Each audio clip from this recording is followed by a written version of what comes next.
Fala, meu povo! Chegamos à nossa aulinha número 10 e começaremos falando de literatura portuguesa, tá bom? Na última aula eu falei sobre historiografia literária e aí eu fiz uma linha do tempo. E nessa linha do tempo eu falei sobre o que era a literatura em Portugal e como seria desenvolvida aqui no Brasil. E como é necessário a gente conhecer as épocas portuguesas para entender como elas influenciaram as épocas brasileiras, eu começarei falando de trovadorismo, humanismo e classicismo. A aula 10 é sobre o trovadorismo. E tem muitas coisas da literatura brasileira que foram motivadas pelo trovadorismo. Por isso que é super importante essa aulinha de hoje, beleza? Então vamos nessa. O que é o trovadorismo? O trovadorismo é a primeira época da literatura em Portugal, pessoal. Ela é muito antiga. Ela é do século XII, é da época medieval. E vocês sabem que durante a Idade Média, pessoal, não se desenvolveu muita ciência, né? A Igreja Católica dominava a sociedade e não permitia muito que a ciência se desenvolvesse. Isso fez com que a sociedade fosse formada por muitas pessoas leigas. E pessoas leigas não têm como saber ler, não têm muito conhecimento, entenderam? Por isso que isso é uma literatura muito precária. Inclusive, o nome trovadorismo, pessoal, vem porque não tínhamos poesia ainda, nós tínhamos cantigas. Então, não eram poetas, eram, na verdade, trovadores, que cantavam os poemas. E aí você diz, professor, por que era necessário cantar os poemas? Porque era uma época tão precária, pessoal, da evolução da sociedade europeia, que as pessoas não sabiam ler. Então, não havia como difundir de maneira escrita, tinha que falar. Então, cantando era uma maneira mais fácil de difundir a poesia da época, tá certo? Isso é século XII. O poeta era, na verdade, um trovador que é um escritor de composições para serem cantadas. Então, eles cantavam com flauta doce, com alaúde, tamborzinho, certo? A gente vê muito isso em filmes e séries medievais, né? Essas pessoas que divertiam a nobreza, e é uma época da Idade Média, portanto, a Igreja Católica lembra, dominando tudo, por isso mesmo a religião vai estar presente, tá bom? Quais são as características dessas cantigas, pessoal? Essas cantigas, elas têm como principais características: não é somente poesia, tá bom? É poesia atrelada à música, ela não se difundia de maneira exclusivamente poética, tinha que ser cantada. Então, a poesia aí, nesse primeiro momento, está atrelada à música. Como é uma época medieval em que a Igreja Católica domina, predomina a religiosidade, você sabe que princípios religiosos são emocionais, não é isso? Nessa época, pessoal, nós nem tínhamos o português como nós conhecemos hoje. É uma época tão antiga que o que ocorria era o galego-português ou português arcaico, que era uma mistura de espanhol com português, porque era da região ali, da Península Ibérica, misturando o que é Portugal hoje com a Galícia, que é a parte da Espanha que está acima de Portugal. Então, havia uma mistura de idiomas, e aí você vai perceber que é bem estranho ler essas cantigas. Mas aí um ponto positivo, só o trovadorismo tem esse galego português. Então, diante disso, pessoal, outra época literária, você não encontra essa linguagem. Então, resolvido. Quando você encontrar um português estranhão, que parece misturado com espanhol, você já sabe que aquilo é uma cantiga medieval, beleza? Muito simples, eram os textos, porque eram textos feitos para um público muito leigo, carregados de musicalidade, porque se eles deviam ser cantados, eles tinham que ter recursos sonoros. Então, as sonoridades são muito evidentes. O uso da rima, o uso do refrão, que é o refrão, aquele verso final a cada estrofe que se repete. Eles usam muito paralelismo. Então, os recursos sonoros são evidentes. Por quê? Porque eles eram feitos para serem cantados. E uma coisa importante, pessoal, nessa época, eles utilizavam o que chamamos de medida velha. Naquela aula que eu falei sobre escansão, contagem das sílabas poéticas, que eu vou até tentar colocar aqui para vocês, eu falei o que era redondilha menor, o que era redondilha maior, que é o verso de 5 e o verso de 7 sílabas poéticas. Esse tipo de verso foi muito produzido na Idade Média, por isso chamamos de medida velha. E essas cantigas eram compostas por esses versos curtos, porque quanto mais curtos os versos, mais sonoros eles ficam. Beleza? O que é que nós devemos saber? Pessoal, essas cantigas produzidas ao longo do período trovadoresco, que vai do século XII até o século XV, elas foram colecionadas em grandes livros chamados cancioneiros. Esses cancioneiros eram como se fossem livros em brancos que ficavam em determinado endereço na cidade, e cada trovador que passasse ali na região ele poderia ir lá e registrar. Ou seja, era uma maneira de guardar esses textos para a posteridade. Porque não havia necessidade. Naquela época não tinha nem imprensa, pessoal. Os livros eram escritos à mão. Então não havia necessidade de multiplicar os livros. Bastava um só para registrar, guardar para a posteridade. Então hoje nós temos acesso a provavelmente aí por volta de 2.000 cantigas durante todo esse período medieval, que é uma produção muito pequena para tantos séculos, não é isso? E aí, então, nós temos acesso a essas 2.000 cantigas porque foram colecionadas nesses cancioneiros. São 3 livros, pessoal, produzidos em 3 séculos. Diga aí, é muito pouco, tá ligado? Tem o Cancioneiro da Ajuda, o Cancioneiro da Vaticana e o Cancioneiro da Biblioteca Real ou Biblioteca Nacional, tá bom? Esses são os 3 livros que guardam as cantigas que foram produzidas na era medieval em Portugal, período pelo qual chamamos de trovadorismo. Muitas pessoas perguntam, professor, nessa época só teve cantiga? Não. Nessa época também teve produção em prosa, só que de menor escala, certo? Essa prosa nós chamamos novelas de cavalaria, que eram, na verdade, histórias contadas oralmente durante as guerras para as cavalarias, certo? Era uma forma de motivar aquelas pessoas que estavam em guerra, porque geralmente eram histórias de reis, certo? Muito corajosos, que davam sua vida por seu povo, por seu reino, por suas terras, geralmente eram muito católicos, então desconfia-se até que essas histórias foram criadas dentro da Igreja Católica e eram motivadoras de princípios ideológicos que favoreciam a Igreja Católica e a nobreza que dominava esse período. Lembre-se que estamos falando de época medieval, época do feudalismo, então nobreza e igreja extremamente privilegiados, tá certo? Então, ó, quais as qualidades dessas novelas de cavalaria? Nós não temos autoria reconhecida, certo? São histórias faladas de pai para filho, certo? Ou seja,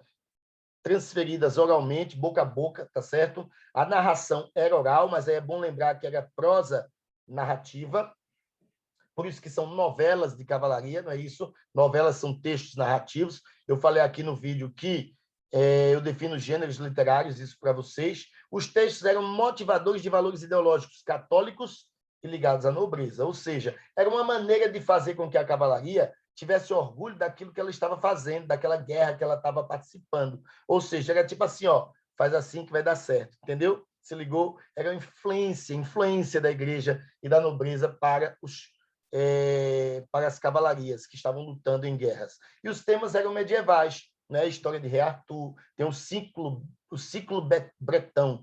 Eita, quase não saía, não foi? Ciclo bretão. Eu tenho uma língua presa, fica difícil de falar essas coisas.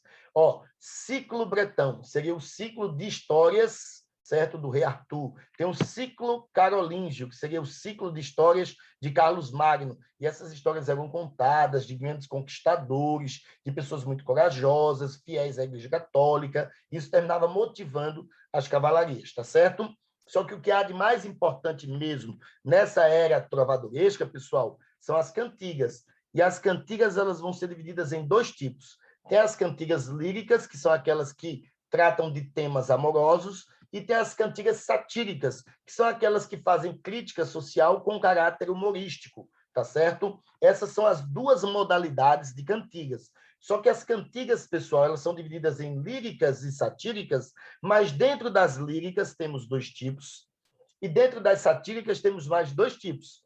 As líricas são divididas em cantigas de amor e cantiga de amigo, e as satíricas são divididas em cantigas de escárnio e cantiga de maldizer. Calma, calma, calma, que eu vou falar de cada uma delas para vocês. Ó, vamos lá. Líricas. A primeira, cantiga de amor. Uma qualidade da cantiga de amor. A cantiga de amor, pessoal, ela tem um eu lírico, ou seja, a voz que fala dentro da cantiga é masculino, certo? Então, o que é que isso quer dizer? Um eu lírico masculino. Quer dizer que é um homem que está falando de amor para uma mulher, ou seja, um homem apaixonado por uma mulher. O professor, ele quer essa mulher, ele conquista essa mulher? Não. O pessimismo é uma marca das cantigas de amor. É sempre um homem que deseja uma mulher, mas ele não tem. E a isso damos o nome de coita amorosa. O que você entende por amor platônico, que é aquele desejo que por uma mulher que é impossível de ocorrer, aqui vai ser chamado de coita amorosa. E por que o amor não pode se concretizar nessas histórias? Porque geralmente ele deseja uma mulher que já é casada, ou deseja uma mulher que é de uma classe social superior. Vocês sabem que no período medieval, ó, não havia mudança de classe social. Né? Se você nasceu servo, vai ser servo para o resto da vida. Se nasceu nobre, vai ser nobre para o resto da vida. Então, isso impedia as relações entre as classes. Então, isso é como se fosse um reflexo da sucerania, da vassalagem, típica do período medieval. E eu vou dar um exemplo aqui para vocês. Ó, exemplo, ó, ai de mim, professor Min com N, está errado, minha gente. Isso é galego-português. Então, muitas coisinhas vocês vão achar estranhas, certo? Ai de mim, que será? Que fui tal dona querer bem. Ou seja, ó, tal dona querer bem. Ele está dizendo que foi querer bem a uma dona. Então, o eu aí é masculino, tá certo? Que não ouso dizer rem, de quanto mal me faz, me faz haver, e fazer-se-a Deus parecer, ó, Deus, citou Deus, a questão religiosa também é evidente nessas obras, viu? Sempre eles estão clamando a Deus para poder conquistar suas amadas, tá certo? Então, professor, eu não entendi muito bem essa linguagem. Velho, não é importante entender, sabia? Porque as questões não vão ser interpretação desse texto. Pelo contrário, é para que você perceba que ele é do trovadorismo, para que você perceba que tem aí uma voz masculina, para que você perceba o galego português, para que você perceba a musicalidade pelas rimas, ó, bem, rem, haver, parecer, entendeu? Então, essas rimas geram sonoridade, que são as qualidades típicas das cantigas do trovadorismo, tá bom? Então, o importante é reconhecer. A tradução, a própria questão vai trazer, tá certo? Então, não se preocupe se não entender muito bem a linguagem, que é até difícil de ler, viu? Que eu fiquei me enrolando por completo, beleza? E aí sempre vai ser assim, tá bom? Porque é uma língua que a gente não está acostumado a ler, simplesmente, ok? Nós vamos encontrar várias palavras que nós não iremos reconhecer. Outras conhecemos, porque, na verdade, é uma mistura de português com espanhol, tá bom? A outra cantiga, pessoal, é a cantiga de amigo. E por que a cantiga de amigo, a voz é feminina, o eu lírico é feminino?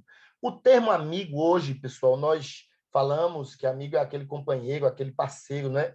Mas naquela época o termo amigo era amante, tá certo? Amante é no sentido da pessoa que você ama, que tem relacionamento amoroso. Então, essas cantigas eram cantigas em que a voz é feminina porque era a mulher falando para o seu amado, para o seu noivo, para o seu marido que foi guerrear e não voltou. Então, diferente da cantiga de amor, que o caso amoroso não se concretiza, neste caso o amor ocorre, só que está tendo um probleminha aí porque ele está distante. Então, por isso ela tem saudade do amado. Então, o tema aqui é saudade.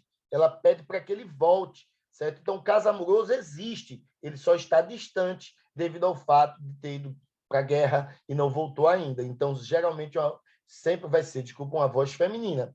Professor, mas naquela época as mulheres já produziam poemas? Não, minha gente. Eram homens que produziam utilizando a voz feminina. Estamos falando de Idade Média, né, minha gente? Igreja Católica dominando, machismo, patriarcalismo em alta. Então, diante disso, as mulheres não produziam. Então, eram homens que produziam usando uma voz feminina, ou seja, um eu feminino, ok? Como em algumas músicas do Chico Buarque, como em algumas músicas do Los Hermanos, em que a voz é feminina. Grande exemplo, ó.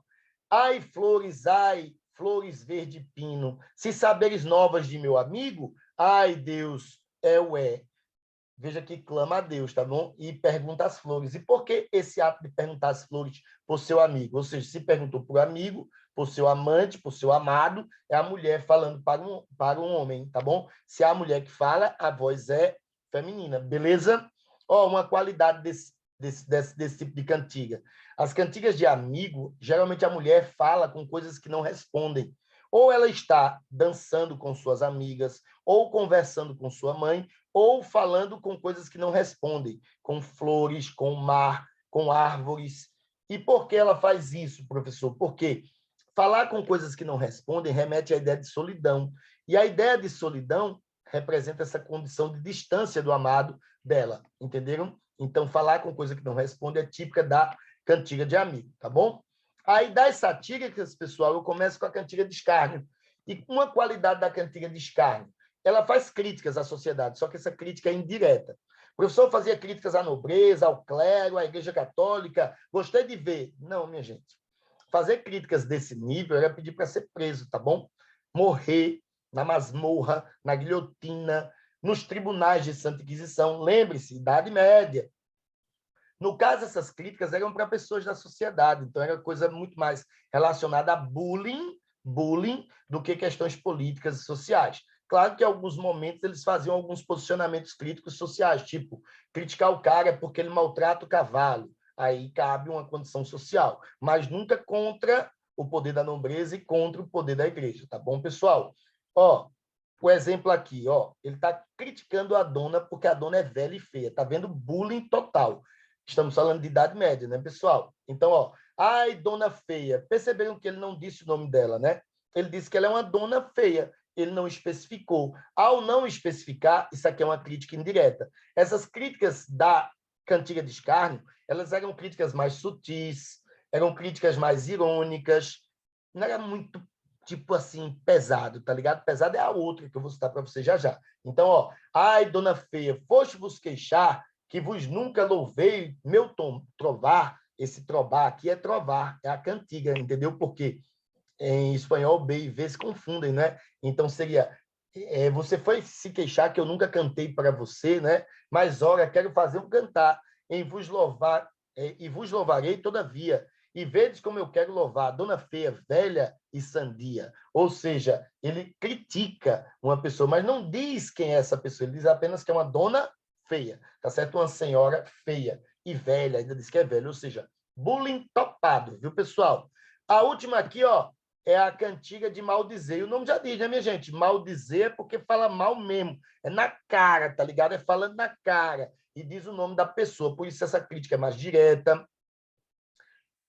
Tem alguns palavrões. Eu não coloquei o exemplo com palavrão, não, mas se você pesquisar, vai encontrar, tá bom? Porque é uma coisa de maldizer mesmo, tá bom? É uma coisa, tipo, para falar mal da pessoa e dizer o nome da pessoa. Então, isso aqui, ó, era mais pesado, entendeu?